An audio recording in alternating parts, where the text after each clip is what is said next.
Bonjour, bienvenue dans ce tutoriel concernant l'archivage des espaces de travail.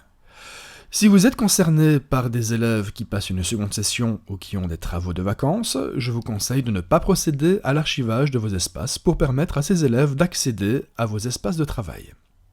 Si vous n'êtes pas concerné par des élèves qui ont des travaux de vacances ou un examen de seconde session, vous pouvez très bien maintenant archiver vos espaces de travail. Pourquoi archiver ? Eh bien tout d'abord, s'il n'y avait pas d'archivage, vous vous retrouverez avec des dizaines d'espaces de travail sur votre page It's Learning au bout de quelques années. L'archivage permet de garder une trace de vos espaces de travail de l'année écoulée. Vous pourrez facilement retrouver ces espaces via l'onglet Archivage. L'archivage évite que des élèves se retrouvent toujours inscrits activement dans un cours de l'année précédente. Et enfin, It's Learning, contrairement à ProEco, ne gère qu'une année à la fois. On ne peut pas faire cohabiter 2 années en même temps. Que va-t-il se passer pour les étudiants lors de l'archivage ? Eh bien, vous, en tant qu'enseignant, vous avez la possibilité de choisir ou pas si vous laissez les étudiants dans vos espaces de travail archivés. Première hypothèse, j'archive mes espaces de travail et je laisse l'accès à mes participants, à mes élèves. De cette manière, un élève peut toujours venir consulter des ressources de l'année précédente. Il retrouvera tous ces espaces archivés via l'onglet « Espaces de travail archivés ». Veuillez désactiver les éventuelles évaluations, corrections d'interrogation ou des ressources que vous ne souhaitez pas laisser à disposition de ces étudiants. Avant l'archivage, il faudra désactiver les évaluations ou corrections d'interrogation. Cette procédure permet à un élève de fournir le cours de son année précédente en cas d'une inspection. Deuxième hypothèse, j'archive mes espaces de travail et je retire mes participants. Les espaces de travail se retrouveront dans la liste des espaces archivés pour l'enseignant, mais les élèves n'y auront plus accès. C'est fortement déconseillé pour les espaces de travail liés au cours, dans lesquels il y a eu des activités et des interactions avec les élèves. Cela peut par contre s'envisager pour les espaces de travail de type projet ou remédiation. Enfin, si vous avez créé des espaces de travail tels qu'un espace de communication, un espace dédié à l'organisation d'un voyage ou d'un projet, ils peuvent très bien être réutilisés l'année suivante. Dans ce cas-là, supprimez simplement la liste des participants et recommencez donc cet espace à partir des documents qui sont déjà à l'intérieur. Les élèves peuvent être désinscrits de ces espaces en faisant exception au principe de base qui conseille l'archivage. Avant de commencer à archiver votre cours, voici quelques manipulations essentielles que je vous conseille fortement de réaliser. Tout d'abord, si vous avez eu l'occasion d'utiliser le calendrier en lieu et place du journal de classe, ou en parallèle, je vous conseille fortement de le sauvegarder. Alors comment faire pour sauvegarder son calendrier ? Vous allez cliquer sur l'onglet « Calendrier » et ensuite, à droite, nous avons les 3 petits points horizontaux. En dessous de votre prénom. Cliquez dessus. Enfin, cliquez sur « Imprimer les événements ». Alors, vous allez choisir une classe en particulier. Moi, je vais choisir mes élèves de 3 TQB. Je peux choisir une période. Et je clique sur « Imprimer ». Il va m'afficher alors toutes les informations concernant ma classe de 3 TQB de septembre jusqu'à juin. Je vous déconseille de l'imprimer et d'utiliser l'encre de votre imprimante. Moi, j'enregistre simplement ici en PDF, donc choisissez PDF. Je vous rappelle que si vous utilisez Google Chrome, il vous propose d'office l'enregistrement en PDF comme choix. On clique dessus. Je vais cliquer sur Enregistrer. Il me demande où je peux l'enregistrer. Je vais l'indiquer sur le bureau. Voilà, donc calendrier 3 TQB 2020, 21, j'enregistre et est sauvegardé le calendrier sur votre ordinateur. Pourquoi ? Parce que le journal de classe est lié à l'espace de travail. Donc une fois qu'on va archiver l'espace de travail, eh bien le calendrier va disparaître des autres calendriers qui s'affichent dans vos espaces de travail. Donc une fois qu'il sera archivé, je n'aurai plus 3 TQB qui s'affichera ici à gauche. Donc l'espace sera donc archivé et sera donc supprimé de calendrier. Deuxième manipulation qui me paraît essentielle, c'est de pouvoir sauvegarder le rapport d'évaluation, les rapports d'état.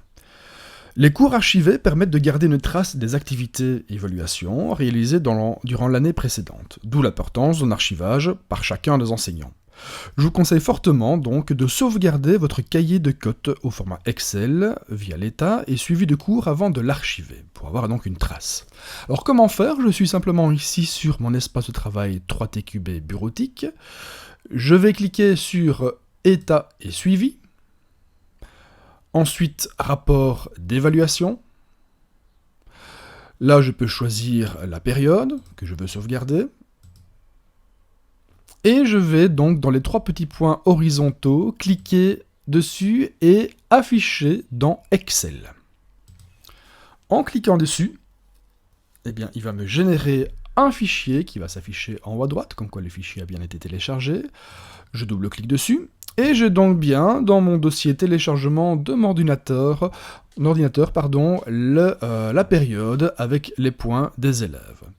Je vous conseille de créer un petit dossier au nom de la classe et donc de sauvegarder les 5 périodes de cette année scolaire si vous avez eu l'occasion donc d'évaluer les élèves via It's Learning. Après avoir effectué une sauvegarde de votre calendrier et des évaluations, voici comment faire pour dupliquer votre cours afin de préparer l'année scolaire 2021-2022. Je vais me baser ici sur mon cours imaginaire de 4TQZ. C'est celui-ci qui sera donc archivé pour cette année 2020-2021. Je n'ai pas envie de tout recommencer à zéro à la rentrée et de réimporter toutes les ressources. J'aimerais bien donc dupliquer ce cours pour cette année 2021-2022. Alors c'est assez simple. Je vais cliquer sur Espace de travail et le petit plus. Je vais l'appeler cours imaginaire 4TQZ 2021-2022. Je mets bien 2021-2022 afin de bien le différencier de celui qui va être archivé. Voilà, hop, voilà qui est fait. Je vais donc me baser sur un cours existant et donc importer toutes les ressources de ce cours dans mon nouvel espace de travail 2021-2022. Je vais cliquer sur Parcourir un modèle d'espace de travail. Voici, je vais cliquer sur Cours imaginaire de 4TQZ.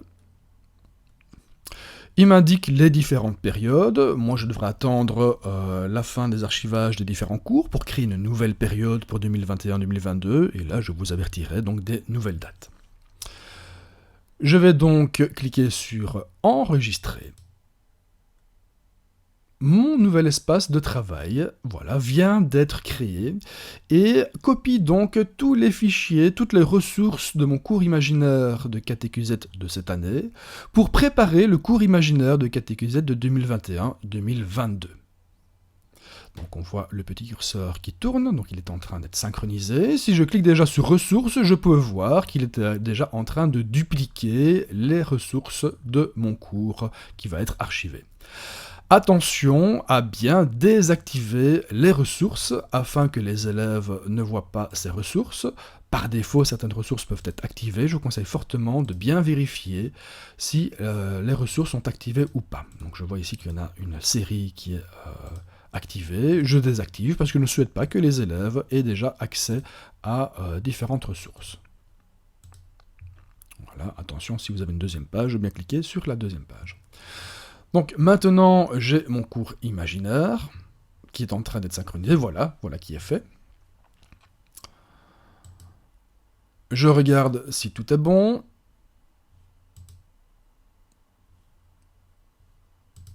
Logiquement, il n'y a pas de participants, mis à part moi-même.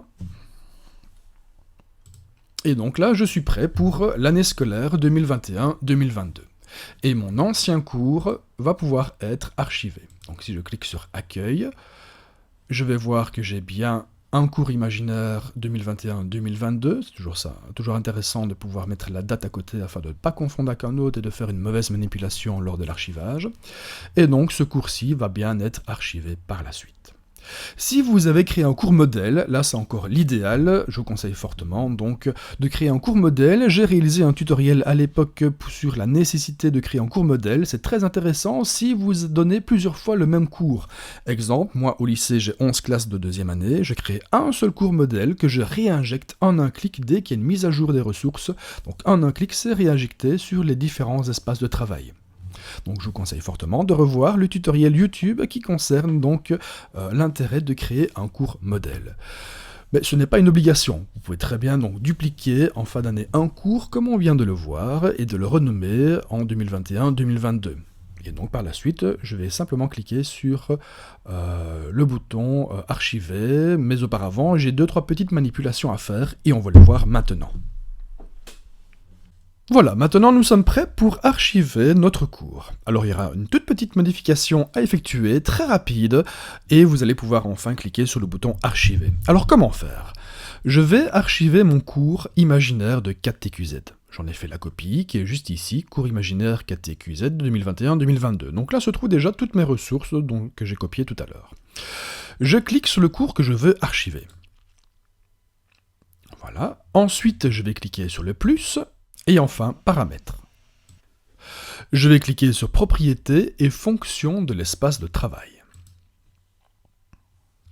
Là, j'aurai une toute petite modification à faire. Je vais décocher le rapport de présence.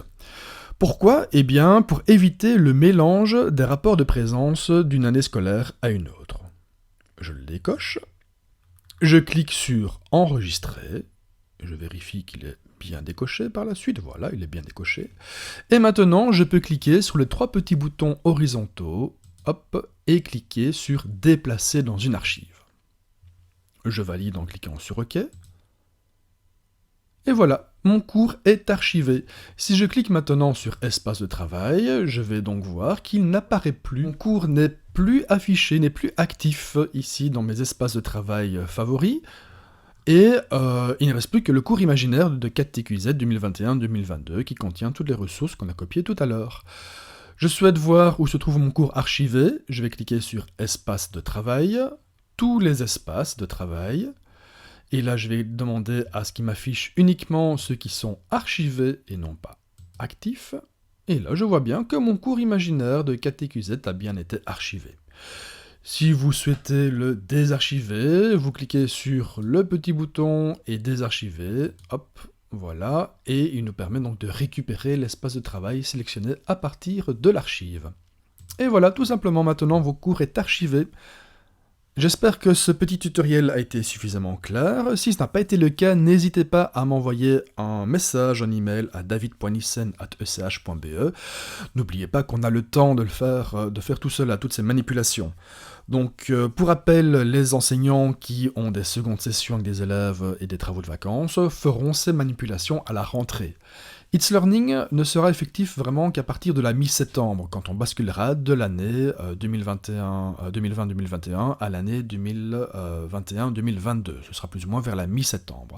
À partir de là, je vous donnerai le feu vert pour pouvoir importer les étudiants qui vont se retrouver donc dans les bonnes classes. Donc n'importez surtout pas vos étudiants manuellement tant que maintenant, parce qu'ils sont toujours référencés dans It's Learning et ProEco dans leur ancienne classe de 2020-2021. Donc attendez mon feu vert vers la mi-septembre, et vous pourrez donc synchroniser automatiquement vos classes dans vos espaces de travail. Et bien voilà, bonnes vacances à tous!